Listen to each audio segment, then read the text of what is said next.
Tonight, we step back into the Victorian era, a time when cleanliness was praised as a virtue but often looked very different beneath the surface.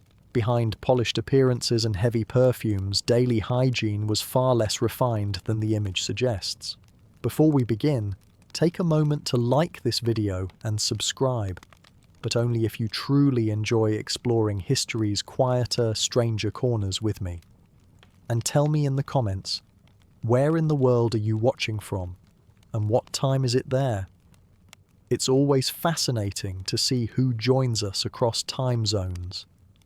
Now dim the lights, settle in, and let's uncover the curious truth about what it really meant to be clean in Victorian Britain. Victorians claimed that cleanliness was next to godliness, but the truth? Many wore perfume not to freshen up, but to cover up. Behind lace curtains and polished brass, sponge baths often stood in for real bathing and heavy odours hung in cramped homes. Respectability could mean smelling presentable, even if you hadn't seen a tub of hot water in weeks. The surprising part is how long society could keep up that illusion. And to understand why they clung to it so fiercely, we need to look at what clean meant to them in the first place. The phrase, cleanliness is next to godliness, carried enormous weight in Victorian culture. For many, being seen as clean meant being seen as upright, trustworthy, and respectable. It wasn't only about hygiene, it was a visible moral code, adopted in churches, schools, and homes. The idea suggested that neat appearances reflected discipline and inner virtue, while visible dirt hinted at weakness or corruption. It was less about soap and water and more about belonging on the right side of social judgment. Yet keeping up appearances was a challenge. Imagine living along a soot-darkened street in London or Manchester, where coal smoke filled the air and sewage often ran in open gutters. No matter how careful you were, grime crept in. Still, the expectation lingered. If you turned up in public looking dishevelled, you risked being marked as careless or morally suspect. Church and civic leaders often reinforced this pressure, warning that outward filth could signal inner disorder. This didn't mean that every family believed this wholeheartedly, but the association was strong enough that few dared ignore it. The difficulty was that real bathing required time, fuel, and facilities most families lacked. So, clean became less about frequent washing and more about careful presentation. A polished shoe or a stiff collar carried more meaning than whether you'd recently had a bath. Daily rituals of brushing clothes, scrubbing hands and nails, and starching shirt fronts were substitutes for full hygiene. A father could go weeks without submerging in hot water, but if his shirt looked fresh on Sunday, he passed as respectable. In this sense, cleanliness became a visual shorthand for discipline, not literal washing. This focus on appearances bristled with class tension. For wealthier households, keeping up the illusion was easier. Servants managed laundry, polished furniture, and kept wardrobes crisp. A mahogany washstand in the bedroom itself functioned as much as a status symbol as a practical piece. For poorer families, the standards were harsher. A maid might work long hours scrubbing floors, only to be criticised if her apron wasn't ironed by morning service. In practice, the same moral code applied across classes, but the poor had fewer resources to meet it and greater punishment for failing. That pressure shaped daily life in subtle but exhausting ways. Parents drilled children to appear washed and tidy for school because teachers and neighbours read neatness as a sign of discipline. Young workers blackened their boots, not just to look smart, but to prove they were dependable. Women spent hours over laundry so their husbands could walk into factories or offices in white collars, even if household chores left their own clothes neglected. These routines weren't frivolous. They could affect hiring, marriage prospects, or even a landlord's willingness to rent. The weight of this system lay in how much it asked people to pretend. Sermons professed the value of inner purity, yet daily reality tied morality to polished surfaces and neat seams. The illusion stretched from the household to the city itself. Streets might be foul, water tainted, and coal dust on every sill, but orderly clothes made it possible to overlook the chaos. By mid-century, reformers and the new Public Health Act of 1848 began nudging cleanliness toward more practical measures, but for most families, the old pressures of appearance clung tightly to everyday life. This way of thinking gave society a sense of structure, but it could also weigh heavily on individuals. People carried the unspoken knowledge that one muddy walk home, one stained cuff, or one day without starch could change how neighbours perceived them. Cleanliness became as much a marker of belonging to a respectable community as attending church or paying one's debts.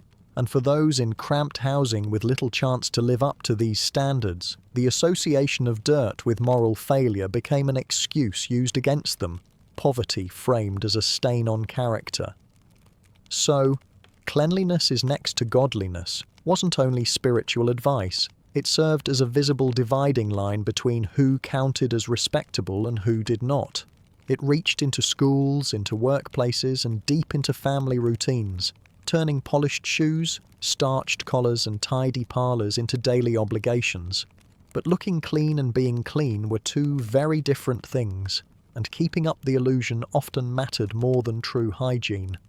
And that raises a question.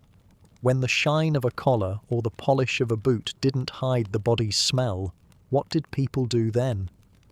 Imagine starting your day by reaching not for soap and water, but for a splash of perfume. For many Victorians, fragrance wasn't a luxury, it was a stand-in, something that could buy a little time before anyone noticed the reality. Colognes, powders, and scented oils weren't simply fashion accessories, they were practical tools for disguising odour when a full wash was out of reach. If your house lacked hot water, and getting it meant hauling coal, boiling kettles, and carrying heavy buckets from yard to tub, a quick dab of scented liquid was far easier. Victorian Britain was steeped in these makeshift solutions. Bay rum, lavender water, rose essence, bergamot, even simple vinegar. These weren't indulgences, they were everyday defences. People sprinkled powder under their arms before church, rubbed cologne onto wrists before work, or slid a small pouch of dried herbs into a pocket just to make it through crowded, sweaty streets. Instead of removing smells, they painted over them. To modern ears, that might sound counterproductive, but for them, it was respectable. The reliance on scent had very practical roots. Consistent bathing required an enormous effort most families couldn't afford to make. To fill a tub meant scavenging wood or coal for heat, waiting as water warmed, then carrying it bucket after bucket to fill even half a basin. In winter, that cost could be prohibitive. Coal was needed for cooking and survival, not long baths. So even those determined to stay fresh turned to fragrance as the lighter, cheaper solution. A few drops of lavender oil spared you an afternoon of hard labour. Where you stood in society determined what kind of masking you could practice. The wealthy reached for imported French perfumes or custom blends sold by London's apothecaries, rosewater in fine glass bottles, bergamot packed in little gilded vials. Middle-income households relied on simple lavender sachets or vinegar rinses for hair and skin. The poor, facing long hours in factories or markets, had only sharp, cheap scents, herbs stuffed into clothing, or a splash of vinegar water under the arms. Smell itself became a class marker, a kind of social shorthand that told neighbours who had money for imported rose oil and who grasped at whatever strong odour was affordable. Set this against the broader environment, and the reliance on fragrance begins to make sense. Victorian cities were drowning in stench. Horses left manure across cobbled streets, sewage lines overflowed into rivers and gutters, and coal smoke settled on carpets and curtains alike. A body's natural odour barely stood out against that backdrop, but in polite society, even a hint of sweat was judged harshly. Fragrance wasn't only for vanity, it was armour against the overwhelming mix of filth that was the everyday air of an industrial city. Inside homes, the layering of smells built up in odd ways. Coal smoke clung to fabrics, vinegar was spattered onto floors to cut through staleness, Herbs were pressed into drawers to freshen laundry while cologne or bay rum lingered on the skin. None of this created what we'd think of as true cleanliness. Instead, it organized the chaos. Each scent was part of a defense, ordered layers of aroma that signaled respectability despite the lack of soap and running water. To live in such a household was to know that clean meant less about scrubbing and more about control. Social expectations amplified the practice. At dinners or dances, nobody assumed their peers had bathed that morning. What mattered was that no obvious odor escaped. A faint cologne was polite. A stronger scent suggested real effort. For women, the right blend implied refinement, as though family resources extended far enough to invest in her appearance. For men, bay rum projected confidence and discipline, a kind of borrowed edge of sharpness. Scent was part of social currency, understood as effort toward respectability rather than laziness disguised. Smells carried moral weight. Victorians equated neatness and good odor with discipline and integrity. If you looked pressed and smelled acceptable, you were considered reliable. If you smelled of sweat, people judged you as careless or morally weak. By masking body odor, you weren't just avoiding discomfort. You were signaling adherence to a shared code. Perfume, in this sense, was treated less as a cosmetic than as a moral reinforcement of status. That said, masking worked only so far. Hot summer days broke through the perfumes quickly. Linen absorbed sweat, starch hardened into acrid residue, and shoes reeked after long walks. Perfume and powders gave maybe an hour or two of acceptable cover. Beyond that, odours always crept back. This gap reveals the truth of Victorian hygiene. Most weren't trying to be spotless. They aimed for just enough control of their appearance and scent to pass in public. Respectability set the bar lower than we might imagine today. Because scent was so tied to class, even fragrance itself carried the signature of hierarchy. Upper dash class notes leaned floral and foreign, presenting exclusivity. Middle class choices came from herbal mixes brewed at home, sending signals of thrift and propriety. The working poor smelled of vinegar or cheap penny soaps. To enter a room was to announce your status by the scent you carried, long before you greeted anyone. So Victorian reliance on colognes, oils and powders wasn't simply vanity, it was necessity. Small, scented defences against a world where genuine washing was often beyond reach. Smell became a performance of cleanliness that barely touched the body itself. What passed as clean was really the temporary invisibility of dirt and sweat. Yet for all their tricks, there came moments when fragrance could no longer keep society's illusions intact. Strong scents faded, and stronger problems loomed. Problems that oils and rosewater could never disguise. Perfume might smooth over daily life, but when it came to actual washing, the basin, the sponge, the cold water, Victorians faced a very different reality. How often did an upper-class Victorian actually sink into a tub of hot water? Far less often than you'd probably expect.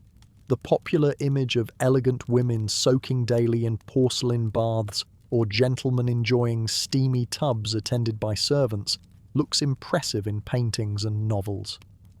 But daily reality was far smaller and colder. In most homes, even wealthy ones, the standard routine centered around a ceramic jug and a wide basin on a washstand in the bedroom. Each morning a servant poured water into the bowl, and with that a person wiped down their face, hands, and maybe a little more with a sponge or cloth. That quick ritual served as the bath for the day. The water was usually cold, carried up from the kitchen or scullery. Unless someone bothered to heat a kettle, you had to brace yourself against a brisk splash before breakfast. And if you did want more, say enough water for a proper wash, it involved serious work. Kettles had to be heated over coal fires, buckets hauled carefully upstairs and poured in one after another. It wasn't just effort, it consumed time and coal, both precious. And for a household with several children, plus staff, the labour added up fast. This helps explain why many households set aside just one evening a week for what was politely called bath night. When bath night arrived, the setup wasn't as glamorous as you might picture. Families who could afford tubs owned heavy cast iron or tin vessels, often dragged into the kitchen where fires burned strongest. Pipes and running hot water were luxuries most houses didn't have until later in the century, so everything still depended on heated buckets. Often the whole family used the same water in sequence. Father went first, then mother, then the children in order of age, dipping into the same tub as the water got cooler and grimier. Privacy, warm water, and individual fresh baths were luxuries reserved for palaces and the very top households. That's why for day-to-day cleanliness, only the visible areas got attention. Your hands and face were essential. Dirty palms made a bad impression in handshakes, and a smudged face suggested a careless or slovenly character. Sponging under the arms sometimes made the list, especially in summer when heavy layers of clothing trapped sweat beneath. Beyond that, a brushed head of hair, a starched shirt collar, and a splash of perfume or powder carried most of the weight in passing as well kept. The whole body cleanses we think of as normal today just weren't part of the routine. Fuel costs and labour burdens discouraged frequent bathing. Fires already burned through coal or wood just to cook meals and heat rooms, so devoting extra fuel to hot water was considered wasteful. For working households where coal had to last week to week, the idea of keeping a bath constantly prepared was laughable. Even among families who employed servants, hauling and heating gallons of water every morning was considered a misuse of staff time. The sponge bath with its quick rinse and wipe down did the job, taking minutes rather than hours. Baths, when they happened, became something closer to an event. Diaries from the time sometimes note a "took the bath" entry with as much weight as attending a social gathering. It was memorable because it consumed time, required preparation, and often lined up alongside other chores like laundry day, when sheets and body could be refreshed together. Some people even described the rare experience as invigorating or pure because of how unusual it was. There was a sense of renewal attached to it precisely because it didn't happen every day. Furniture became part of this ritual. Decorative washstands with room for a pitcher and basin were status symbols, proudly displayed in bedrooms and guest chambers. Wealthy families might buy carved mahogany stands with marble tops, even if the water inside was only cold. The furniture itself functioned almost like proof of respectability, signalling that proper rituals of cleansing were observed, even if the cleansing was only partial. Here again, appearance mattered more than deep washing. Children usually fared no differently. Bedtime might include wiping soil from hands, rinsing the face, or soaking muddy feet. Pajamas went on over unwashed bodies until the next official bath day rolled around. And while modern medicine promotes frequent bathing as hygienic, doctors in the 19th century sometimes suggested the opposite. Period medical advice warned that too many plunges could open the pores and leave people vulnerable to drafts and illness.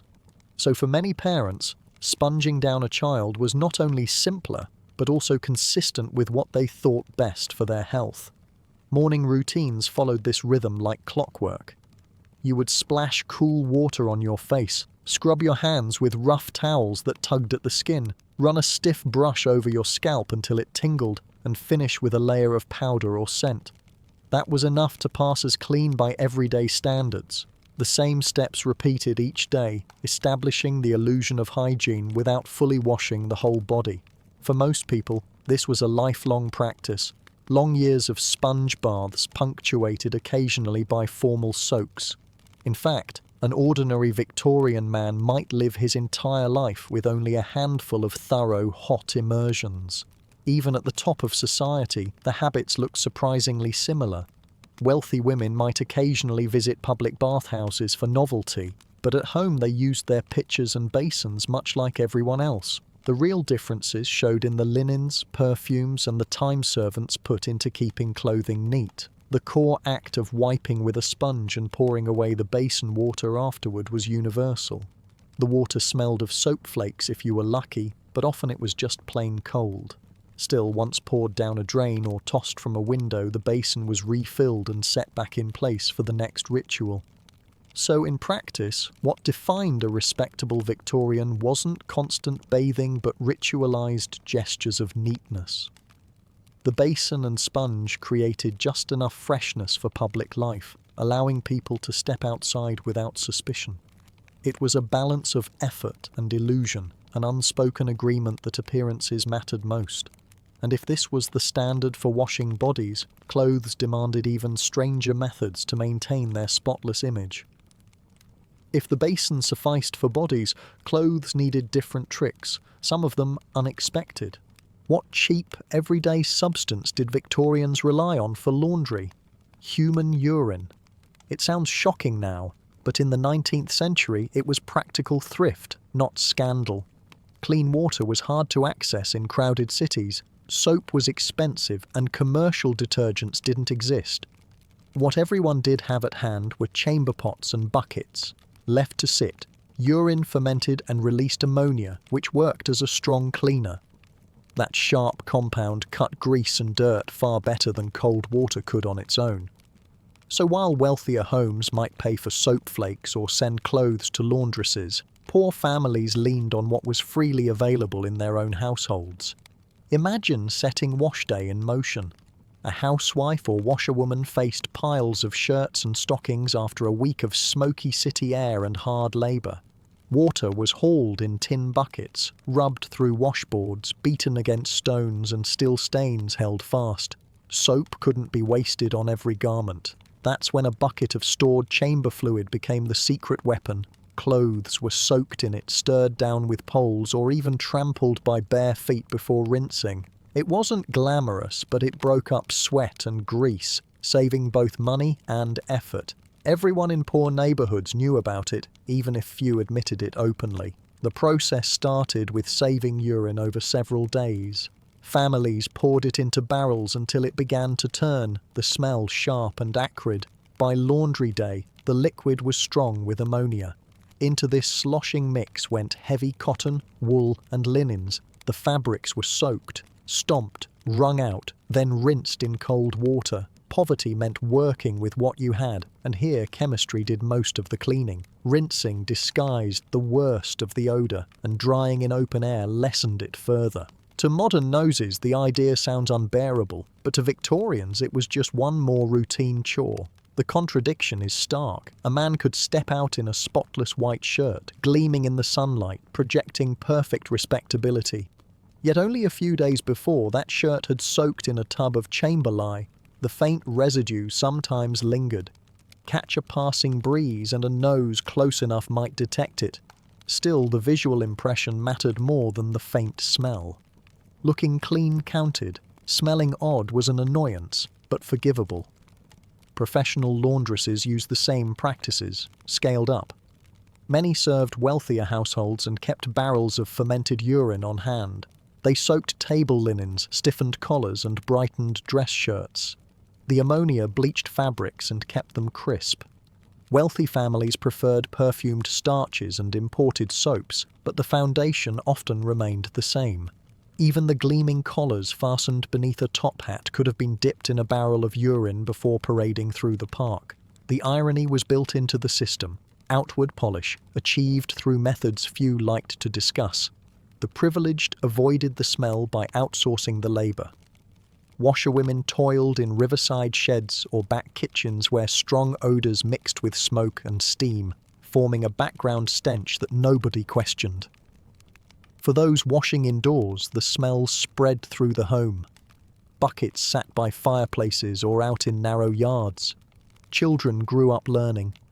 That chamber lye was part of daily life, as ordinary as bread or coal. Waste wasn't thrown away immediately. It was stored and repurposed. Cleanliness meant reusing what you already had. This wasn't limited to the household. Trades relied on the same material. Leather tanners softened hides with it, and cloth workers known as fullers cleaned wool with it in bulk. Collecting human waste became a small informal trade, with middlemen carrying buckets from homes to workshops. In that way, laundry habits at home reflected a broader pattern in industry. What sounds foul today was simply resource management then, economy and necessity wrapped in one. The results leaned heavily toward visual success. Clothes laundered by this method came out looking far better than they smelled. White shirts held their brightness. Dresses looked neat. Collars stood crisp. The scent, though faint, rarely disappeared entirely. Victorians accepted this clash. They layered perfume over garments, packed lavender in drawers, sprinkled vinegar for freshness. Out in public, someone might smell of rosewater and bay rum, but underneath still carried a ghost of ammonia. That quiet dissonance became normal. People stopped noticing, or pretended they hadn't. The image versus reality tension ran deep. Society measured respectability through smooth white collars and ironed lace. Yet to achieve that discipline, people soaked fabrics in human waste. A woman's lace dress worn proudly in church might have passed through such a barrel only days before. The garment marked her as pure, neat, and virtuous. In truth, the fibers clung to chemical residues most worshippers tried not to consider. Respectability meant curating surfaces and ignoring origins. For poorer families, it wasn't even a choice. Soap was too costly, bluing agents used to brighten cloth were luxuries, and vinegar only went so far. Without ammonia, grease stains stayed. Dirty garments invited suspicion and judgment. Slightly off-smelling clothes that looked immaculate avoided social punishment. Better to live with a sharp scent at home than hear whispers of laziness or immorality in the street. Practical necessity outweighed personal comfort. Laundry of this kind shaped the texture of daily life. Indoor air didn't carry the breeze of fresh soap, but the tang of barrels set aside for their chemical transformation. The smell clung to alleys, backyards, and servants' quarters. Still, week after week, families repeated the process because the alternative, appearing in public in stained garments, was worse. The rhythm of collection, fermentation, soaking and rinsing became one more pattern in household survival. So when you picture those polished Victorian crowds, gentlemen in whitening shirts and women with perfect cuffs, remember the invisible step between soiling and spotless. Appearance rode on the back of a process rarely spoken about but widely accepted. Laundry may have reeked at home, but in public it created the illusion of disciplined neatness. That was the bargain. Endure the smell in private. Protect your reputation in the street. Practical chemistry sustained the illusion far more than perfumed soap ever did. If garments could be made to look spotless by strange means, what about the human face and mouth? If you were tending to your teeth in the middle of the 19th century, the first thing you'd notice is how crude the tools felt. Toothbrushes were just beginning to circulate in shops, and they weren't the soft nylon kinds we know today. Instead, they were rough little instruments, coarse animal bristles jammed into wooden handles. And what you put on those bristles had less in common with mint paste, and more with whatever could be scraped up in the kitchen or hearth. Soot rubbed from an oil lamp, table salt ground into powder, or chalk mixed with water were the most common choices. They scoured, but they also stripped away enamel. People learned quickly that every attempt to clean left just a little more damage behind.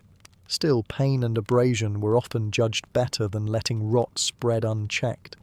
This wasn't part of a daily ritual in most families. Tooth care wasn't yet bound up in the morning routine. Some people never owned a brush of their own. If a household did have one tucked away, it could be shared by everyone. A disturbing idea to us now, but cost often left no choice. For those without a brush, a rag dipped in salt water and rubbed across teeth stood in for dental hygiene.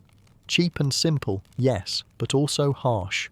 After a few strokes, gums turned raw and sore. Yet the act, any act, was itself considered respectable, as though the proof of trying mattered more than the results.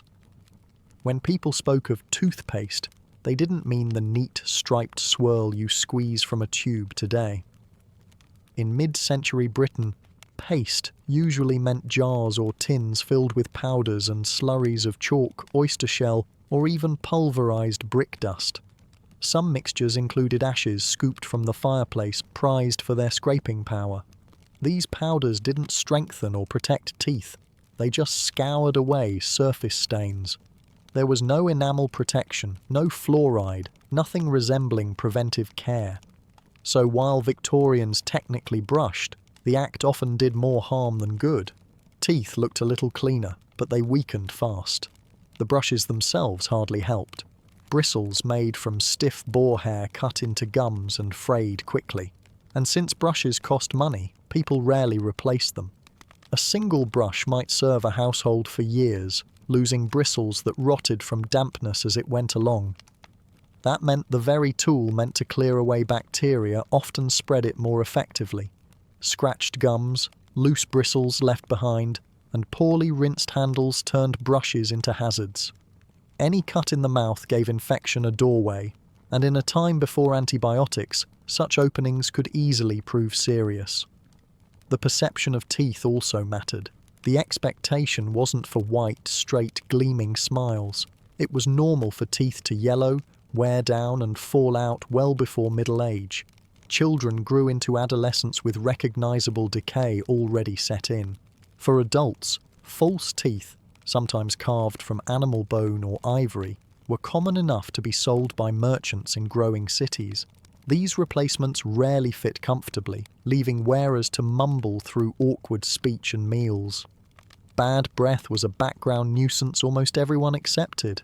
Just as perfumes covered body odor, they doubled as shields against the sourness of rotting mouths, allowing households to coexist without calling it out. Home remedies reached further into odd territory.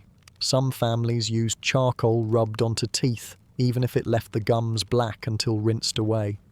Baking soda appeared in mixtures, sometimes balanced, sometimes not. Ground oyster shells were also used, their jagged edges polishing at first but cutting away enamel slowly. These were temporary fixes that traded immediate brightness for long-term harm. Once the enamel thinned away, rot spread quickly. And when rot advanced far, enough. There weren't many choices left. You can picture the reality. Aching teeth that throbbed day after day, swelling along the jawline, pain that reached the ear. Families without money to pay a doctor turned to local solutions. A barber advertised extractions alongside shaves and haircuts. Imagine the scene calmly, sitting in a chair, gripping the armrests, while the barber steadies your head and works blunt pliers into your mouth. There's no anesthetic, only a stiff drink if you're lucky. The tooth gives way or snaps in two, and the aftermath is infection risk, bleeding, and weeks of soreness. For the poor, this was dental care, not prevention, not cure, simply removal. Those with a little more money sometimes turned to powders marketed by chemists. For a shilling here or there, you could buy preparations promising to whiten teeth, strengthen gums, or freshen breath. Many were simply chalk and herbs. Some, however, contained corrosive elements that harmed gums badly. Others leaned too heavily on baking soda to the point where tissue almost burned. The labels promised medical progress, while the reality was only another harsh scrub. As with perfumes masking sweat or starch-stiffening collars, appearances again mattered more than health. A polished smile, however temporary, was worthwhile if it meant looking respectable on the street. Children endured much the same neglect. Milk teeth were often ignored since parents assumed decay on them didn't matter. They would fall out anyway. The result was swelling, abscesses, and pain accepted as ordinary parts of childhood. Teens reached adulthood with ruined gums and rotting teeth already carried as a given.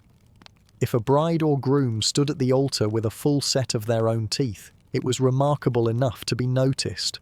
That was the standard, not brilliance, not whiteness, but survival into early adulthood with some teeth still in place.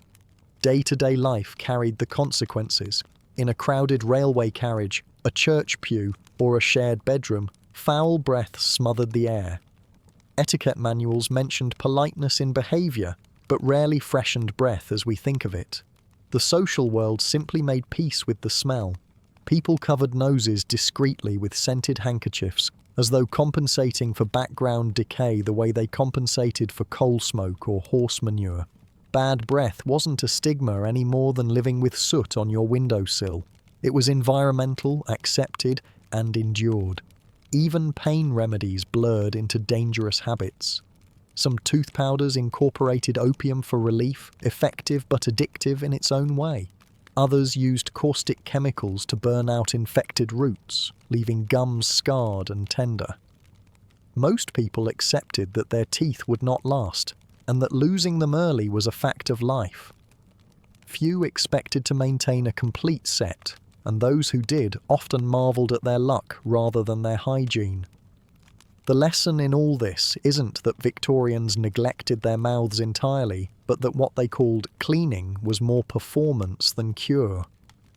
A scrape of salt, a swirl of chalk, a shared brush. It was enough to demonstrate effort, though the results fell short. Mouths might look neat for a night, but they carried disease and decay beneath the surface. And when infection flared beyond tolerable pain, the only solution was extraction. But here was the dilemma. Private routines, however stern or unpleasant, only held back so much. The great dangers of Victorian life weren't soot or salt or boar bristles. They were the unseen forces born on the air, the illnesses spreading in ways people struggled to explain. And though Victorians scoured, masked and rinsed, the limits of such efforts became painfully clear when set against diseases no brush, no sponge, and no powder could ever ward away. Why did Victorians believe bad air could kill you? Because every foul alleyway, every sewage, soaked breeze, and every sour indoor draught carried not just discomfort but suspicion of death. They called the culprit miasma, and to them it wasn't a metaphor. Rotting smells weren't warnings. People thought the odour itself was the killer. If you caught a fever, neighbours blamed the stench wafting from the street. To breathe was to risk illness, and the way to live was to fight back against contaminated air. This belief seeped into every layer of society. Parents cautioned children not to breathe in the nasty air. Doctors leaned on the same vocabulary in their medical advice. Councils drafted policies that equated sweet smells with health and foul ones with disease. A neighbourhood tagged as stinking was a neighbourhood thought to be sickly. Respectability meant guarding what went into your lungs. The simplest measure was flinging windows wide for drafts, though city breezes often carried coal smoke or sewage odour back inside. When that happened, suspicion and anxiety only grew stronger. Household responses followed the same pattern everywhere. People tried to purify the air with what they had on hand. Vinegar sprinkled on floors or rags, herbs hung from rafters, incense burned in pots, lime scattered in corners. Families filled parlours with whichever fumes or fragrances they trusted. Hospitals lit fires or burned resins in crowded wards. City inspectors threw lime into cesspools to neutralise odours. Sometimes it was about masking the smell for comfort, sometimes a genuine conviction they were putting up a barrier between sickness and safety. In every case the nose set the rules, and yet this thinking held sway because it seemed to fit the evidence. Smelly places did line up with higher rates of disease. Families who lived near cesspools or stinking rivers did fall ill more often. The pattern looked obvious even if the mechanism was wrong.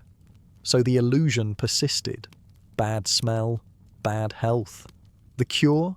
Fresh air and added fragrance, leaflets, sermons, street talks, all echoed the same refrain. Purify the air, push back the stink, carry a lavender, scented handkerchief if you can afford one, or a vinegar rag if you cannot.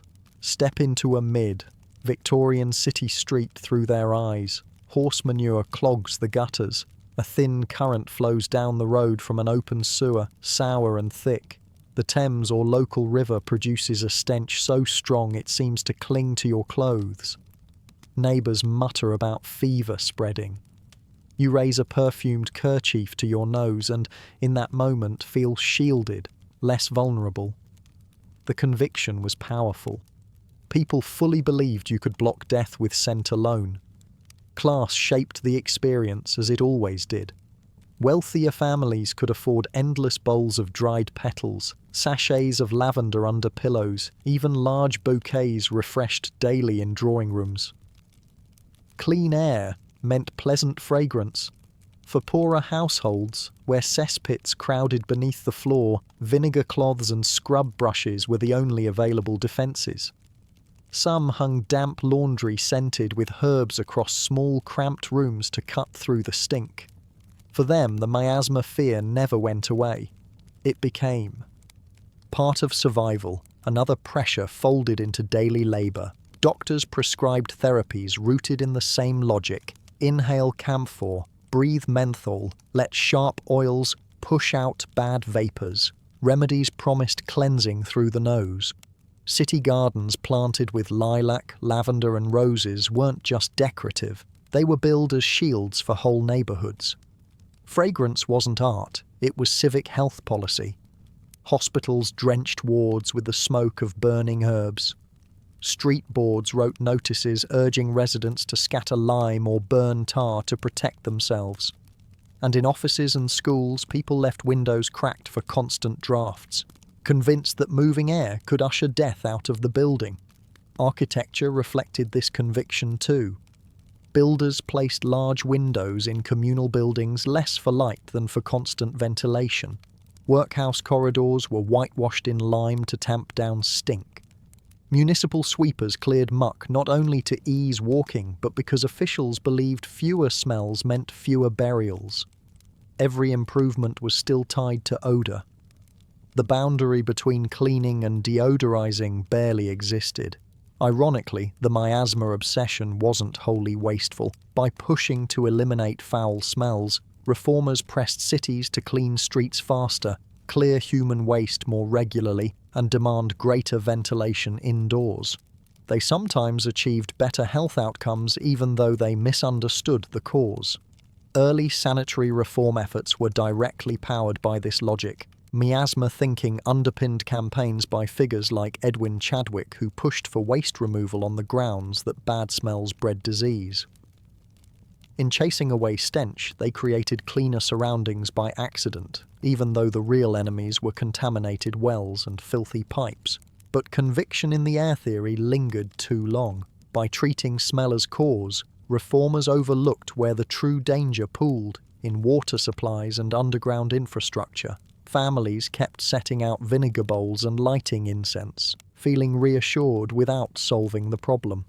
And because smells really did correlate with filth, most saw no reason to doubt. The illusion held, reinforced by every sermon warning of corrupted breezes and every newspaper condemning the stench drifting off rivers at low tide. The effect reached every household. Mothers stuffed herbs under cribs to guard infants from invisible poisons. Schoolmasters burned incense when colds spread among children. Parliament itself worried about the odour of the Thames wafting through the heat of summer, fearing it could strike them down as they sat in debate. Odour marked the line between life and death. Managing it became national policy as well as private ritual. Of course, the blind spot remained. Miasma theory convinced thousands, yet the true agent lurked out of sight. Families could command their homes to smell sweeter, cities could keep streets clearer, but the illness persisted. The myth of disease in the air made people feel active while leaving deeper causes untouched. For the Victorians, that mistake would prove costly.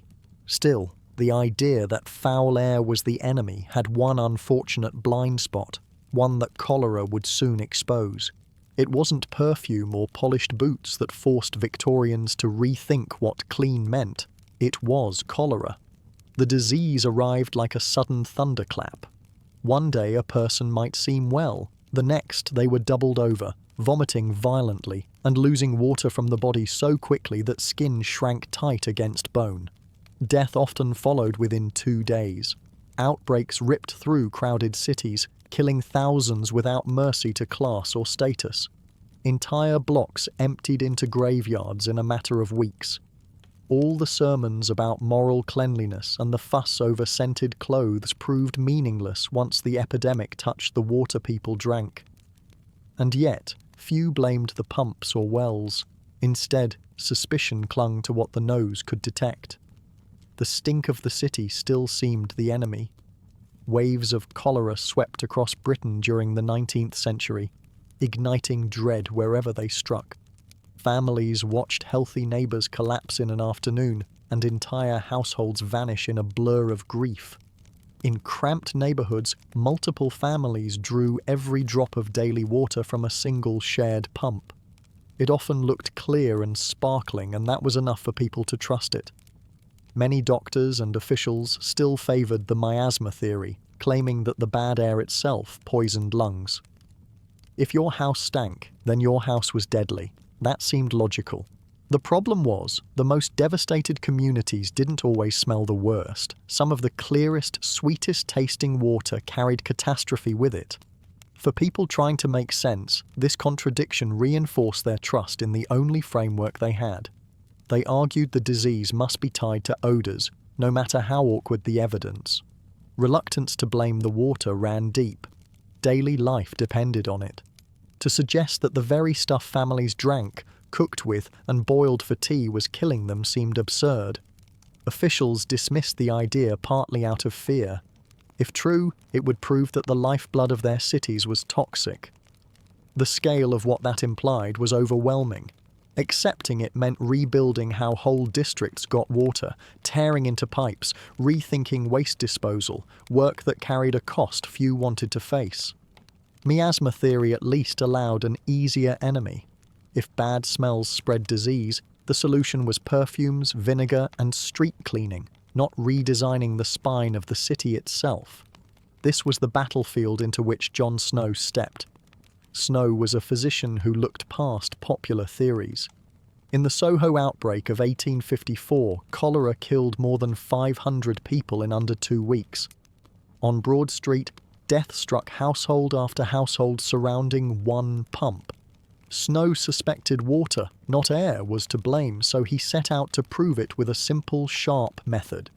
He mapped. House by house, he marked who had died, then overlaid each death against where families fetched their water. The result was unmistakable. Deaths clustered tightly around the Broad Street pump. Breweries and institutions nearby escaped mostly unscathed, not because they had fresher air, but because they used private supplies instead of the public pump. Snow's case was visual and precise, showing that illness followed the map of a water source, not the drift of odours on the wind. His findings challenged the old certainty that stink equaled sickness. But convincing officials was another story. To admit Snow was right meant admitting that London's own water system was poisonous, that a pump in daily use was the killer. And it meant acknowledging that widespread disease would keep returning unless the city invested in expensive transformation. Adopting miasma as an explanation required only small, symbolic gestures, scattering lime on filth, ordering the streets swept, encouraging herbs and incense indoors. Accepting Snow's view meant funding engineers, ripping up neighbourhoods, building new drains and waterworks. Yet his evidence, patient and undeniable, carried weight. Snow urged the local council to act. At his insistence, the Broad Street pump handle was removed, cutting residents off from the water entirely. From that point, deaths subsided. Some viewed it as coincidence. Others saw only mystery in the sudden drop. But to Snow, and to those who studied his maps, the message was clear. What mattered was not the air above, but the liquid below. The pump had spread death, and shutting it off had slowed its grip. The Broad Street incident became a landmark, not a complete victory, but a seed planted deeply. Many doctors and officials clung to miasma for years afterward, unwilling to abandon a theory that seemed to match the evidence of smell. For others, the case offered the first firm crack in the old picture. If a disease could travel invisibly through fresh water, then cleanliness no longer belonged only to the realm of scent. It belonged underground, hidden in pipes and reservoirs. Families could sponge themselves and perfume their parlours every day, but true safety now hinged on controlling what they could not see. Snow's work didn't change minds overnight, but it placed the notion in print and maps that public health demanded clean water.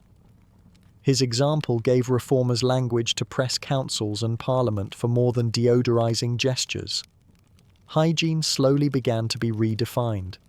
Cleanliness meant separation of waste from drinking water.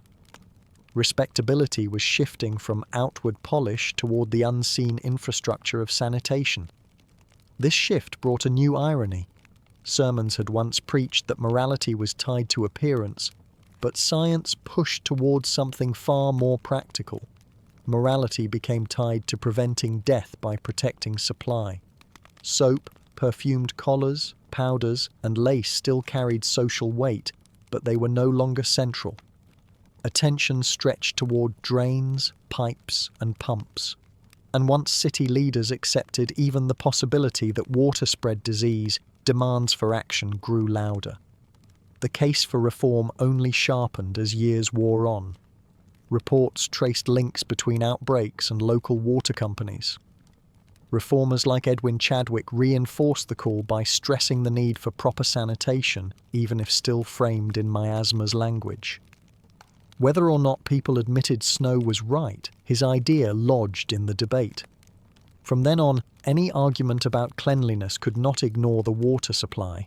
Yet belief alone didn't spark massive rebuilding.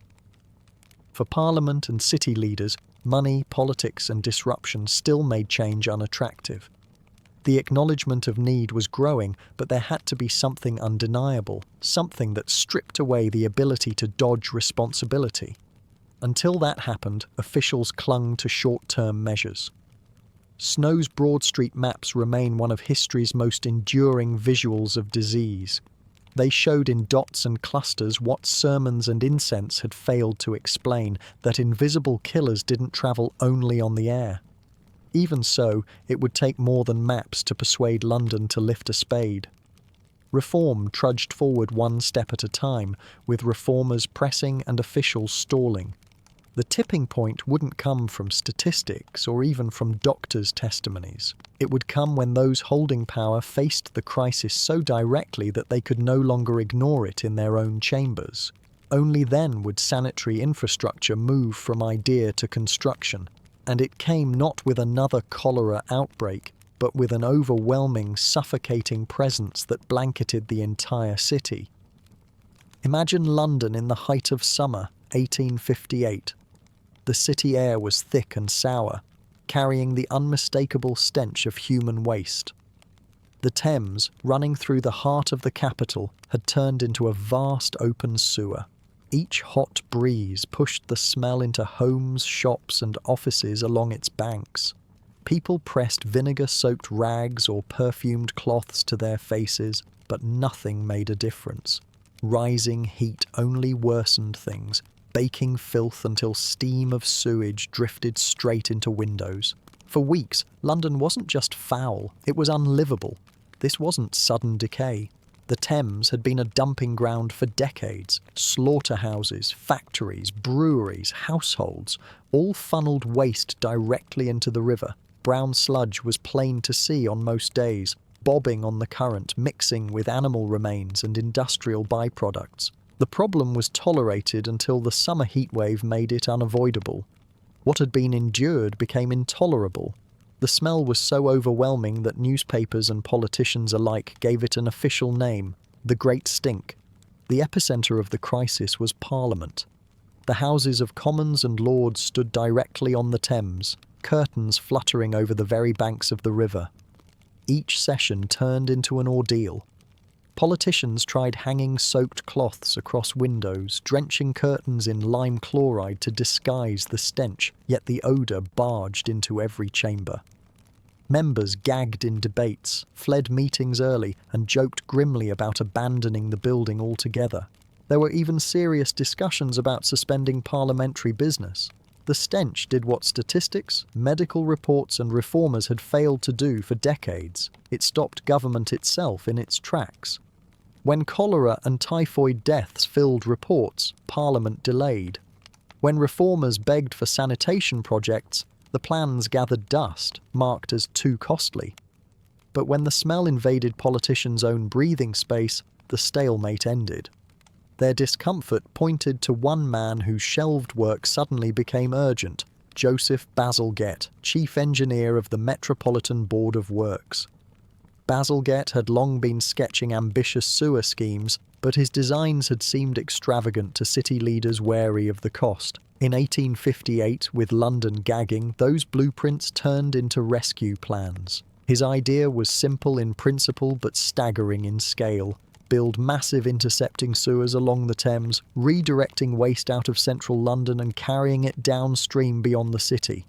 Instead of household waste emptying directly into the river, it would be captured, funneled into vast underground brick tunnels, and flushed out with tidal currents far from the capital. The engineering challenge was immense. Bazalgette planned over 80 miles of main intercepting sewers, supported by hundreds more miles of smaller connecting lines. These enormous brick tunnels ran parallel to the Thames, hidden beneath new embankments that also reshaped the river's edge into wide walkways. Alongside them, pumping stations were constructed, not disguised as factories, but dressed in impressive Victorian architecture, combining utility with a sense of civic pride. Bazalgette deliberately designed his sewers with much larger capacity than the city required at the time. He expected London to grow, and he built accordingly. His foresight meant that more than a century and a half later, many of his tunnels still serve the city. The Great Stink forced quick political will. Within months, funds were released, contracts signed, and crews started digging. It was a rare moment in which the city moved with urgency and unity. The disgust of Parliament and the humiliation of headlines turned gradual debate into a sprint. Newspapers and politicians, usually at odds, together demanded action. Satirical prints mocked the silent members of Parliament, meaning the Thames itself. Others described London as choking in its own filth while ruling an empire abroad. The embarrassment was too sharp to endure, so the solution, however costly, was approved. There was irony in this sudden breakthrough. Officialdom had ignored wave after wave of cholera reports. Reformers' arguments about contaminated water had been easy to downplay or reject. But this problem didn't require charts or theories to prove. It intruded on every breath, raw sensory evidence that no one could deny. The overwhelming foulness was the argument. No speech was persuasive as the air pouring into politicians' own noses. Illusion and denial broke under the heat. Construction began soon after, stretching through the 1860s. The work was enormous, the logistics complicated, and the pace unrelenting. Yet when completed, Bazalgette's network transformed the city. For the first time, London directed its waste out of living quarters instead of letting it accumulate in alleys, cesspits, and the Thames itself. Chimneys still spewed soot, horses still packed streets with manure, but one of the city's greatest dangers, human waste in its drinking water and air, finally had a channel to flow away. Bazalgette avoided flash or triumphalism. His approach was practical, calm, and deliberate. He overbuilt, not to boast, but to hedge against risk. To him, the greatest city in the world should not design its infrastructure to collapse under its own growth. The Victorian public often treated his work in awe, but what carried it forward was not glory. It was a rational acceptance that survival required engineering. Year after year, his system demonstrated its capacity, and reformers held it up as proof that scientific planning could guard against disaster more effectively than sermons or scented handkerchiefs. The Great Stink remains striking not because it was the dirtiest moment in London's history. Filth had been piling for decades, but because it was the moment sensory evidence overwhelmed excuses. You could dismiss mortality reports, resist budgets, ignore reformers. You could not work inside Parliament or walk the streets without gagging. Action became unavoidable, not from logic alone, but from lived experience of discomfort severe enough to dismantle inertia. From this turning point, London emerged with infrastructure to match its status as an imperial capital. Bazalgette's sewers carried away the danger lurking beneath illusions of respectability. A new meaning of clean began to root itself. Purity was no longer about perfume in the air or starch on collars. It had become about unseen networks beneath the pavement, about plumbing and engineering holding filth out of sight and smell. And as the 1860s gave way to the following decades, this shift rippled outward. Once waste was moved away from streets and rivers, the idea of channeling water directly inside houses suddenly seemed far more practical. From civic reform came a quieter domestic revolution. Once the city had found a way to carry waste off its streets and out of its river, the prospect of indoor bathrooms moved from dream to reality. For the first time, ordinary homes could begin to imagine running water for washing and toilets built under their own roofs. By the late 19th century, one of the clearest markers of change inside British homes was the arrival of an indoor bathroom. For Victorians, this wasn't simply a matter of luxury tiles or porcelain fittings. It represented a turning point where private life touched the growing systems of public sanitation. A household with its own bathroom was more than comfortable. It was visibly aligned with the modern city that sewers and water mains were beginning to make possible. To understand why this was so striking, it helps to remember what counted as normal before. For generations, daily routines revolved around chamber pots hidden beneath beds, backyard privies, or earth closets emptied by night soil collectors. Washing meant lugging buckets of water into basins or, if you were lucky, filling a tin tub near the kitchen hearth.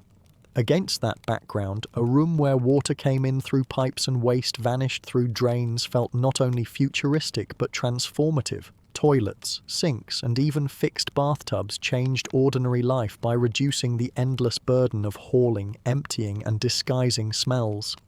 Flushing mechanisms and indoor fittings had been tinkered with earlier, but in the Victorian era they shifted from oddities to genuine household features, at least in houses that could afford them. The difference was not just convenience. A bathroom made a statement about a family's place in society. It showed that you were connected to the most advanced technologies of the day, and that you could afford the installation, the upkeep, and the ongoing water charges. Guests who saw a private washroom recognized it as a symbol of status in much the same way we might glance at a new car in the driveway today. Yet very few could claim such comfort at first. In the 1870s, indoor bathrooms were confined to the wealthiest houses. Installing one required major alterations and a reliable link to city mains, both of which cost a fortune. Plumbing was labor-intensive and fragile, pipes needed regular maintenance, and builders charged heavily for the work. A tiled washroom complete with sink, flush toilet and tub was as much about display as it was about daily use. Visitors knew they were stepping into a home where modern marvels were at work, and families themselves took pride in saying they no longer relied on outdoor privies. Meanwhile, the overwhelming majority still queued at backyard brick outhouses or carried chamber pots to be emptied each morning. In many working-class districts, dozens of families used a single privy in a shared court. The pits overflowed, odours leaked into living spaces, and morning queues made any illusion of privacy vanish. On cold nights and rainy mornings, stepping outside to a reeking structure was daily misery. The contrast between an upstairs bathroom behind a polished door and a shared yard privy could not have been greater. Class was written directly into sanitation, and the lines grew sharper as some households adopted bathrooms, while others endured overflowing pits. There were attempts to improve conditions even before bathrooms became common. Mid-century laws, like the Baths and Washhouses Acts of 1846-47 and the Public Health Act of 1848, encouraged public bathing facilities and pressed municipalities to take responsibility for drainage and cleanliness. For most working families, these provisions offered some relief, a chance at a communal warm bath, or, in theory, better management of waste. Still, the slow rollout meant daily reality lagged far behind the vision of sanitation reformers. Chamber pots clung to households long after. For the sick, for young children, or simply for convenience during the night, pots under the bed stayed part of the furniture. What changed in houses with plumbing was how quickly servants or maids could empty and rinse them directly into a system of pipes rather than into cesspits. That made a difference, but only if the house was linked to the main sewer networks. Without proper connection, an indoor toilet still meant sending waste to a hidden pit beneath the floorboards, a dangerous problem waiting to erupt. The risk of disease remained if pipes ran to nowhere or if effluent seeped into the foundation. A bathroom only truly meant safety when tied into the broader infrastructure. As engineering advanced, the design of bathrooms began to anticipate what we now consider standard. Tiled floors allowed for easier scrubbing and resisted rot. Porcelain sinks and toilets gleamed with an aura of sterility, part of the rising obsession with surfaces being hygienic. Clawfoot tubs were advertised as household centerpieces, joining the ranks of parlor furniture in catalogues. Manufacturers marketed fittings with the same gusto once sold to perfumes and powders. Gleaming toilet basins and polished taps became badges of refinement. Owning them was about hygiene, yes, but equally about taste, order, and respectability. Early models came with faults. Flushing mechanisms jammed, pipes cracked under frost, and sewer gases sometimes rose into homes through poorly designed drains. Victorians feared bad smells because of miasma theory, and the idea that foul air was seeping in through one's own toilet terrified families. Builders responded with U-bend water seals and venting systems to block gases, measures that remain central features of plumbing today. At first, skeptics argued strongly against bringing privies indoors. "Why drag the stink inside?" was a common refrain, but every improvement in seals, traps, and reliable water supply slowly shifted minds. The convenience of relieving oneself indoors eventually outweighed the anxiety about smell. By the 1880s and 1890s, middle-class families began seeing bathrooms as attainable rather than unreachable. As sewers expanded and water companies extended networks, developers added bathrooms to terraced houses and smaller townhomes. Companies encouraged greater uptake since more connections meant stronger revenues. For tenants, landlords often resisted the costs until pushed by inspectors or reform campaigns. Step by step, bathrooms in modest homes shifted from aspiration to reality, though working families still relied on tin tubs by the stove for hot water. Progress was uneven, but the trend line pointed forward. These changes molded daily routines. The basin and sponge wash shrank in importance. Instead, families could fill tubs with far less effort.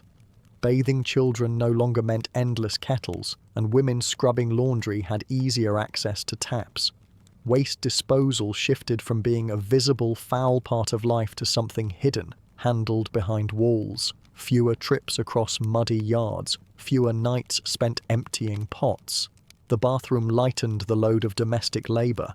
At the same time, it quietly reduced exposure to waste-related diseases, even before germ theory was fully accepted. Convenience and health advanced together, silently but steadily. Privacy changed as well. For centuries, sanitation was communal and public, from riverside washing to shared yard privies. Bringing those functions under the same roof altered perception.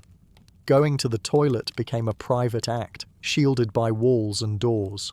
Families kept bathrooms polished, knowing a visitor who peered inside might silently judge their standards. Respectability extended to porcelain fixtures, polished taps, and neatly folded towels. To be clean now included demonstrating a home fitted with modern plumbing. Bathrooms left the realm of anonymous utility and became woven into identity. Social pressure mounted in places where bathrooms were still absent. Reformers criticized landlords who rented without indoor facilities. Inspectors called attention to overcrowded courts where families lacked access to safe drainage. The conversation shifted from personal neatness to housing standards and municipal duty. In this new context, a house with a bathroom wasn't simply fashionable, it was considered proper. What had begun as household polish turned into a civic expectation that sanitary facilities were part of decent modern housing. Bathrooms, then, represented more than indoor comfort. They were the household face of great underground sewer works, the proof that citywide projects reached private lives. They linked the polished surface of a porcelain sink with the hidden labour of engineers and bricklayers under the streets. And unlike perfume or starched collars, a bathroom could actually change the health risks experienced at home, provided the infrastructure worked. For that reason, they reshaped what people meant when they described themselves as clean. Owning a bathroom became a sign that a household had stepped into modern life. And with this new standard in place, ideas about cleanliness itself began to expand beyond basins and scents. So how did Victorians shift from perfume dabs and sponge baths to drains, sewers, and water mains? The answer lies in a deeper redefinition of cleanliness itself. For much of the century, appearance ruled. All that mattered was looking respectable: shined boots, stiff collars, crisp linen, a dab of scent. But the heavy hand of disease revealed that these gestures couldn't keep society safe. Lavender on a handkerchief didn't end epidemics.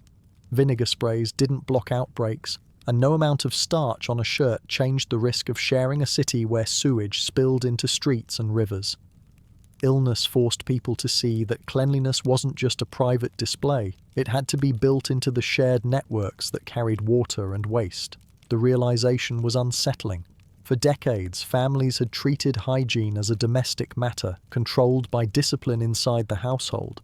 But epidemics like cholera and disasters like the Great Stink made clear that no individual ritual could protect you if your water came from the same contaminated pump as everyone else's. Wiping a child's face with a sponge each morning was meaningless if the shared river brought sickness to the whole street. Hygiene could no longer be left solely to individuals. It had become a city's responsibility, woven into its infrastructure instead of its wardrobes. This shift showed up most clearly in law. The Public Health Act charged local authorities with responsibilities that households once managed alone. For the first time, drains, clean water, and the removal of what officials politely called nuisances became mandatory. These demands weren't just moral encouragement or polite advice, they carried legal weight. Inspectors had authority to intervene if cesspools overflowed, if privies leaked, or if landlords ignored repairs. Leaders and councils, not mothers with vinegar rags, were now accountable for preventing disease. Cleanliness stopped being a sign of private morality and became a matter of civic administration. The definition of nuisance stretched wider than you might expect. It covered blocked drains, piles of refuse left in alleyways, leaking cesspits, smoke-belching workshops, and animal waste. These were once just tolerated parts of city life, things people lived with so long as they held their noses. Suddenly they were matters for inspectors and boards to remove. Families might polish collars or sprinkle perfume inside, but if filth gathered outside their back doors, authorities could act. Respectability was no longer only about how neat your parlour looked, it extended to whether inspectors judged your street to be sanitary. By modern standards, this may sound obvious, but in the 19th century it was nothing short of a revolution. For the first time, government admitted it had a duty to protect public health, not merely enforce order or collect taxes, and it had practical means to do so. Inspectors could order landlords to repair broken drains. Water companies faced pressure to clean up sources long polluted. Local funds went toward clearing refuse, paving streets, and running waste carts more regularly. The shift pushed responsibility outward, away from households silently enduring filth. Now the city itself had to act. The consequences rippled through society's understanding of what it meant to be clean. Earlier in the century, visitors judged you respectable by glancing at your shirt fronts, your collar, or the shine of your boots. By the century's end, those still mattered, but new markers emerged. Was your house connected to the mains? Did your street have sewer access? Was the local pump certified? Cleanliness became a feature of infrastructure as much as of grooming. Reports and maps began to record these details. Officials measured hygiene not in spotless linens but in sanitary statistics. This cultural shift affected the tone of authority too. Sermons still exhorted neatness and order, but reformers introduced arguments about sewer systems and clean water as moral duties. They pointed fingers upward as well as downward, to landlords delaying repairs and to politicians ignoring slum conditions. Respectability extended into questions of investment. Was it righteous for wealthy districts to secure clean water while poorer areas carried buckets from polluted streams? Respectability no longer applied only to families, it applied to governments as well. The difference was that these new standards couldn't be upheld by individuals alone. You could starch your own shirt, but you couldn't dig intercepting sewers under the Thames. True cleanliness required collective engineering, shared expense, and legal oversight. For the first time, people's health rested on invisible systems carrying waste away and clean water in. This collective backbone meant you were tied to your neighbours whether you liked them or not. Their waste moved underground alongside yours and their water source fed into the same network. The private performance of neatness could not replace infrastructure. Of course, inequalities didn't vanish. Wealthy neighbourhoods secured access to mains earlier and enjoyed safer water services. Poorer districts often lagged far behind, yet the laws made it harder to ignore them entirely. Landlords faced orders to clean up or face penalty. Public water pumps were installed and monitored in working-class areas. For the first time, the principle extended beyond parlours and boulevards. Hygiene as a civic duty covered entire communities. To be clean was no longer optional, it was legally enforced. The scale of the transition is easy to overlook now. In 1800, a man could pass as respectable if his boots shone and his shirt looked pressed, despite living next door to a cesspit. By 1900, respectable homes were being measured against drains and water supplies. Upside down though it seemed, the shift worked. Epidemics slowed, survival rates climbed, and something remarkable came quietly into focus. Sanitary systems had become part of what it meant to live in a modern nation, and this payoff proved lasting. Cleanliness moved from parlours into sewers, from self-polished appearances to civic engineering. What once reassured neighbours became what protected entire populations. The result was a lasting change. Cleanliness moved from a private act of theatre to a public system that saved lives. It is here that we find the real Victorian legacy. Soap and perfume still mattered, but beneath them lay the hidden frameworks of pipes and drains. That combination, private rituals supported by civic systems, defined what clean became for future generations. It explains why, in looking back, we measure the Victorians not only by their starch and polish, but by the invisible networks that still lie beneath our streets today. And with those networks in place, the story of Victorian clean could finally close its circle, born from illusions of respectability, only to end as a reimagining of what health meant for an entire society. When you picture Victorian Britain, you might imagine a woman in an elegant dress, her hair swept up in elaborate curls and braids, pinned with pearls or combs. Or perhaps a gentleman with neatly parted hair, slick and glossy under the soft glow of a gas lamp. Hair in the Victorian world was a canvas for beauty, status, and symbolism. Yet behind the polished image, the truth of how Victorians managed their hair reveals a daily life far less glamorous and often deeply unhygienic. Unlike today, when washing hair every few days is normal, Victorians rarely allowed water and soap to touch their heads. Many people feared that washing too often, especially with cold water, could weaken the body or even invite illness. Doctors of the time warned that chilling the scalp could trigger fevers, migraines, or worse. This belief meant that a full shampoo, as we'd understand it now, might happen only a few times a year. Instead, Victorians relied on alternative methods.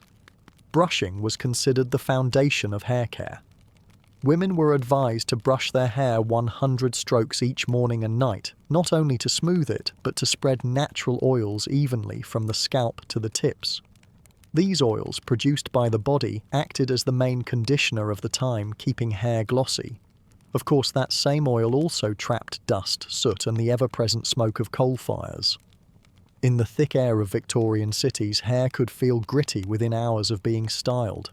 To combat grease and odour, powders became popular. Starch, ground orris root, and even crushed lavender were dusted into the hair with puffs or sprinkled by hand. Once brushed through, these powders absorbed excess oil and left behind a faint scent. It was, in a way, the ancestor of today's dry shampoo. But without modern refinements, the effect was inconsistent. Too much powder left hair looking dull and clumpy. Too little did nothing to mask the smell of sweat and smoke. For women, hairstyles themselves helped conceal the problem. Hair was worn long, often never cut except at the ends, and styled into elaborate arrangements. Once coiled, braided, and pinned, the outer layers hid the less tidy strands beneath. Decorative combs, veils, and bonnets added further cover. A woman's hairstyle could remain intact for days, even a week or more, with only brushing and minor adjustments. For men, pomades made of bear fat, lard, or petroleum jelly were massaged into the scalp to give hair its glossy finish. But the same substances that created shine also trapped dirt and encouraged a greasy buildup. And then there was the ever-present problem of lice. Victorian households, no matter how wealthy, battled lice constantly. The creatures thrived in unwashed hair, in wigs still fashionable among older men, and in the thick fabrics of upholstered furniture. Remedies ranged from combing with fine metal teeth to rubbing vinegar, kerosene, or even mercury compounds into the scalp. These treatments could be as harmful as the parasites themselves. Yet lice infestations were so common that they carried little stigma. They were an unpleasant fact of life. Hair was not just a matter of hygiene, it was also a symbol of morality, sexuality, and identity. For women, long, well-kept hair was a marker of virtue. To cut it short was considered shocking, almost indecent, unless done for reasons of illness. Locks of hair were exchanged between lovers, woven into jewellery, or saved as mourning tokens. The very presence of abundant hair was seen as a reflection of vitality and purity, even if that hair was far from clean. For men, the fashion of the time leaned toward a tidy part, a moustache, or in some decades, a full beard. Facial hair became linked to masculinity and moral seriousness. Pamphlets circulated about how a beard could protect a man from the soot of the city, acting like a natural filter. In reality, it trapped food, smoke, and dust, and without regular washing, could develop its own odour. Yet beards remained a proud statement of virility and faith in natural design. Victorian hair care also intersected with industry and commerce. The demand for hair products led to a boom in oils, pomades, combs, and brushes. Some products were harmless: lavender water, almond oil, rose pomade. Others were downright dangerous. Lead acetate was added to darken, greying hair despite its toxicity. Sulfur and tar appeared in treatments for dandruff. Advertisements promised miraculous growth and shine, but often delivered irritation and long-term damage. Hairdressers became important figures in society, particularly for wealthy women. These professionals created the elaborate updos required for balls, dinners, and social calls. Yet even their artistry could not disguise the underlying reality. That hair carried the daily grime of coal smoke, candle soot, and sweat. Perfumed oils, powders, and floral decorations became essential in masking what could not be washed away. The lower classes, lacking money for such luxuries, often tied their hair back simply, covered it with caps or cropped it short to make lice easier to manage. Washerwomen and servants were sometimes identifiable by their rough, brittle hair, a sign of hard labour, poor diet, and lack of care. In contrast, the shining ringlets of the upper class broadcast wealth, not because the hair was cleaner, but because it had been styled and perfumed into acceptability. Interestingly, Victorians also saw hair as a record of the body. Just as nails and skin reflected health, hair was thought to reveal the balance of a person's constitution. Doctors claimed that brittle or thinning hair suggested nervous disorders or poor digestion. Hair lost in illness was collected and studied, sometimes kept in diaries. In this way, the state of the hair became both a personal concern and a topic of medical speculation. By the late 19th century, public health reforms began to influence hair care too. As indoor plumbing improved and bathrooms became more common, the idea of washing hair with water slowly gained ground. Soap manufacturers introduced products marketed specifically for the scalp, though these were harsh and often stripped hair of natural oils. Still, the gradual shift toward cleanliness reflected a wider cultural change. That hygiene, once managed with perfume and powders, should involve actual washing.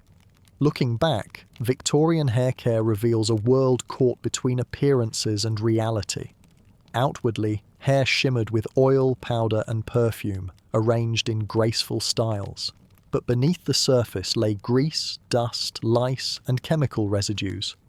The elaborate image of refinement was maintained through daily effort, but the standard of clean was worlds away from what we would expect today. And yet, in its own way, Victorian hair told a story. It spoke of the city's smoke and dirt, of the medical fears that kept water away from scalps, of the social values that equated hair with morality and status. Each strand was both a physical presence and a cultural symbol. To run a comb through it was to brush not only against dust and oil but against the tangled beliefs of an era. So, the next time you imagine a Victorian lady adjusting her curls or a gentleman smoothing down his moustache, remember, behind the polished surface was a world of hidden compromises, powders and oils, and an endless battle with the realities of living in a coal-fueled, soot-filled city. Hair was pride, identity and ornament, but it was rarely, by our standards, clean. When we talk about hygiene, most of us imagine daily showers, fresh clothes and soap lathering up in warm water. But in Victorian Britain, the idea of being clean had less to do with washing the body and far more to do with what lay directly against the skin: underwear. To understand Victorian hygiene, you need to understand the role of linen and the belief that clothing, rather than bathing, could absorb and remove dirt from the body. For most Victorians, bathing was a rare and sometimes seasonal practice. Water was heavy to draw, difficult to heat, and expensive to supply, especially in the crowded cities. A full bath in a tin tub meant hauling gallons of water from the pump, warming it over a fire, and then discarding it again afterward. Few homes had private bathrooms before the late 19th century. So instead of daily washing, people relied on changing their underclothes, the garments worn closest to the skin, as the primary way of staying clean. Linen was believed to have almost magical properties. It was absorbent, drawing sweat, oil and dirt away from the skin. By removing and laundering the linen, Victorians thought they were removing impurities from their bodies as well. A lady could go days, even weeks, without bathing, yet still be considered fresh if her chemise and drawers were regularly changed. Similarly, men wore long undershirts and drawers that were supposed to soak up the grime of the day. How often did they change these undergarments? It varied, depending on class and means. Wealthier Victorians could afford multiple sets of linen and had servants to launder them frequently. Some women's manuals recommended changing underclothes 2 or 3 times a week, though not necessarily daily. For the working poor, however, owning even 2 sets of linen was a luxury. A single chemise might be worn until it was visibly soiled, stiff with sweat, and then hurriedly washed in cold water on the weekend. Laundry itself was an ordeal. Soap was harsh, water was heavy, and scrubbing linen on washboards left hands raw. The famous Monday wash day consumed entire households, with servants or mothers boiling, wringing and hanging linens to dry. The difficulty of the task meant that undergarments were the priority. Outer garments like dresses, coats or trousers were rarely washed at all. They were brushed, shaken out and aired by the fire. But true laundering was infrequent. This created a paradox. The part of the outfit closest to the skin was the cleanest, while the outer layers, those on public display, might carry weeks of dirt, dust and odour. For women, underwear was also part of a complex system of modesty and morality. A respectable woman might wear a chemise, drawers, a corset, petticoats, and stockings beneath her gown. Each layer was meant not only to shape her figure but to guard her skin from contact with the outside world. Cleanliness was therefore equated with protection. The more layers between the body and the public, the more pure the woman was seen to be. Whether or not she ever washed her actual body mattered far less. Men's undergarments were simpler, but served the same purpose. A long undershirt and drawers kept sweat away from suits, which were expensive to clean. Collars and cuffs, detachable and starched, became the most visible markers of male hygiene. A man with a crisp white collar was assumed to be clean, disciplined, and respectable, even if his undershirt beneath was stiff with days of perspiration. Perfume again played a role here. Scented sachets were sometimes pinned inside clothing to mask odours, and laundry was often finished with lavender or rose water. Even so, the smell of unwashed bodies was a constant feature of Victorian life. Public gatherings, theatres, churches, trains were thick with human scent. Yet this was not necessarily considered offensive, so long as one's clothes appeared well kept and linen looked white. The wealthy often sent their laundry to professional laundresses, while the poor did their best with communal pumps or rivers. In cities, the sight of garments hanging on lines between crowded buildings was part of daily life. In the countryside, washing days turned streams into social gathering places where gossip was exchanged alongside scrubbing. Laundry, more than bathing, was the true rhythm of cleanliness in the Victorian world. Of course, this system had its flaws. Changing linen might remove surface sweat, but it did little against lice, fleas, and skin diseases. Medical journals of the time frequently noted rashes, sores, and infestations among even the well-dressed. Doctors gradually began to argue that bathing the skin itself was essential, but these ideas spread slowly. Resistance came not only from practical concerns but from moral ones. Some Victorians feared that too much bathing, especially in warm water, encouraged sensuality and weakened moral fibre. Still, by the late 19th century, the tide was turning. Soap manufacturing became cheaper and more widespread, and public bathhouses were built in many cities. These institutions offered working-class families the chance to wash more thoroughly, sometimes for the first time in their lives. At the same time, the upper classes began to embrace daily washing as a mark of refinement, aided by the arrival of indoor plumbing and heated water systems. Yet for much of the era, underwear remained the key marker of hygiene.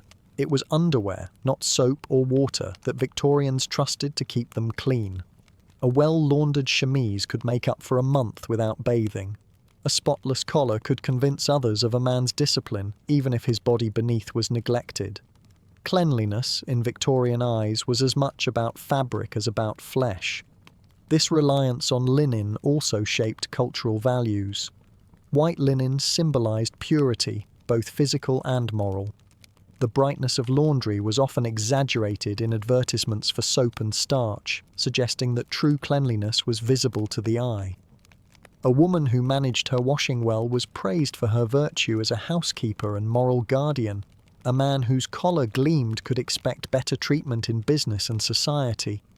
The politics of laundry were the politics of respectability. Looking back, it's striking how different Victorian standards were from ours. Today, we equate hygiene with the body itself: showers, deodorant, clean skin. For Victorians, it was the fabric against the skin that carried the burden of cleanliness. Clothes absorbed what the body shed, and washing those clothes, no matter how infrequent, was thought to purify the person too. So the next time you picture a Victorian woman adjusting her corset, or a gentleman straightening his collar, imagine what lay beneath: layers of linen, carefully laundered, serving as a substitute for soap and water. It was a system that kept appearances intact, even if the body beneath remained largely untouched by the cleansing hand of a bath. In the Victorian imagination, the mouth was not just a place for eating or speaking, it was a measure of personal discipline, health, and even morality. A radiant smile, or at least one free from visible decay, suggested refinement, while rotting teeth could mark you as careless, poor, or even corrupt in character. But dental hygiene in Victorian Britain was far from what we know today. In fact, the ways people cared for their teeth reveal both the limitations of the time and the creativity born of necessity.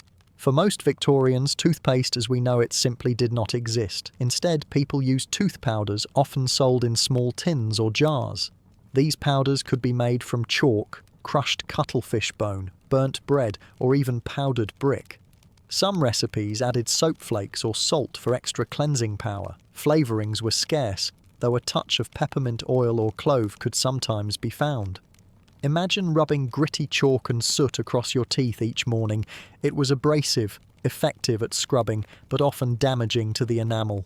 Homemade tooth powders were common among the poor. A simple mixture of salt and bicarbonate of soda might be rubbed onto the teeth with a rag wrapped around the finger. Others used a sprig of wood or a feather to scrape between the teeth. More eccentric remedies included rubbing the teeth with crushed tobacco or even honey mixed with ground charcoal. These methods varied in effectiveness, but all shared the goal of making the mouth appear and smell cleaner, even if they caused long-term harm. Toothbrushes were available, but not universal. Many were imported from China or made domestically with bone handles and bristles from pigs or horses. They were expensive, and for working families, a rag or stick was cheaper and more practical. Among the middle and upper classes, however, the toothbrush was a marker of refinement, a small ritual of daily discipline that separated the genteel from the rough. By the 1840s and 1850s, advertisements began to stress the importance of regular brushing, often appealing to women by linking clean teeth to attractiveness and marriage prospects. Mouthwash, too, had its place. But it was nothing like the blue or green liquid we know today. Victorian mouth rinses were made of vinegar, alum, or spirits such as brandy mixed with herbs. Some formulas promised to kill odour, while others claimed to strengthen the gums. One popular recipe combined myrrh, cinnamon, and red wine, producing a potent aromatic wash. Whether these concoctions did much more than sting is doubtful, but they at least left the impression of freshness in a time when halitosis was a common complaint. Dental pain was a near-universal experience. Toothache was one of the most dreaded afflictions of the Victorian poor, and remedies were often desperate. Clove oil, laudanum, or even opium were applied to aching gums. Some believed holding a hot brick to the cheek could draw out the pain. Others recited charms or carried talismans, hoping for relief. But when pain became unbearable, there was only one true solution: extraction. Dentistry in the early 19th century was a brutal affair. Professional dentists existed, but they were few and their services were costly. More often, extractions were performed by barbers, blacksmiths, or travelling tooth drawers who offered their services at markets and fairs. Imagine a man sitting on a stool in a crowded square gripping a patient's jaw with iron forceps while a curious crowd looked on. Speed was essential, there was no anaesthetic, and the scream of the patient was part of the spectacle. By mid-century, dentistry was becoming more professionalised. The introduction of ether and chloroform in the 1840s offered, at least for the wealthy, a chance to have teeth pulled without agony. The establishment of dental schools in London in the 1850s and 1860s began to transform the practice into a recognised medical field. Yet for most of the working poor, dental care remained crude and painful well into the century. Artificial teeth also played a surprising role in Victorian hygiene. False teeth were in demand, not only for chewing, but for appearance. Materials ranged from porcelain to ivory, and in some cases, human teeth. The latter often came from corpses. Battlefield dead supplied what were grimly called Waterloo teeth. Others were taken from the mouths of the poor and sold to dentists. To own a gleaming set of false teeth was a status symbol, signalling both wealth and the desire to project refinement. The obsession with appearances extended beyond individual vanity. Clean white teeth became associated with moral purity and even national strength. Writers warned that decay and neglect were signs of a declining race. Advertisements for powders and brushes promised not only beauty but respectability and success. To care for one's mouth was to care for one's future. At the same time, Victorian diets made dental health more precarious. Sugar consumption increased dramatically during the 19th century, as imports from Caribbean plantations and later beet sugar factories made it widely affordable. Sticky sweets, jams, and sweetened tea became staples, even for the poor. This sugar surge accelerated decay, making toothache even more common. Dentists of the time frequently remarked on the epidemic of bad teeth among the working classes. For the wealthy, frequent visits to the dentist became fashionable. Some women had their teeth cosmetically filed or polished, while men sought dentures to restore their smiles. Advertisements promised miracle powders that could restore pearly whiteness or banish decay forever. Of course, many of these claims were exaggerated, but the growing industry reflected a cultural shift. Clean, white teeth were becoming as important to appearance as clean clothes or perfumed skin. What is striking is how dental hygiene reveals the Victorian gap between appearance and reality. A gentleman might never bathe, yet his gleaming collar and polished teeth marked him as respectable. A lady might endure rotten molars, but so long as her smile appeared intact in public, she preserved her image of refinement. Hygiene was, above all, about how others perceived you. By the end of the Victorian era, advances in dentistry, safer anaesthetics, better tools, and more scientific understanding of decay were setting the stage for modern practices. Yet the legacy of the 19th century remains, the link between dental health, beauty, and social respectability that still influences us today. When we speak of a winning smile, we echo a Victorian belief that teeth were not just functional, but deeply symbolic of character. So, the next time you brush your teeth, imagine the grit of chalk powder or the sting of vinegar mouthwash. Picture the crowded marketplace where a tooth was pulled before a jeering crowd, or the delicate porcelain dentures fitted into the mouth of a society lady. For Victorians, every smile carried with it the burden of pain, discipline, and social expectation. Hygiene was never just about health, it was about who you were and how the world judged you. Victorian clean began as a mask. A polished shoe, a dab of cologne, a quick sponge at the basin. These gestures kept up appearances, but they offered little real protection. True health only arrived when pipes and drains redefined daily life, when whole cities embraced infrastructure instead of illusion. Respectability once meant perfume on the wrist. Today, it's the simple motion of turning a tap and drinking safe water without hesitation. If you enjoyed this quiet look at how we got here, consider subscribing for more gentle history like this. Rest easy, our taps remain a hard, one comfort.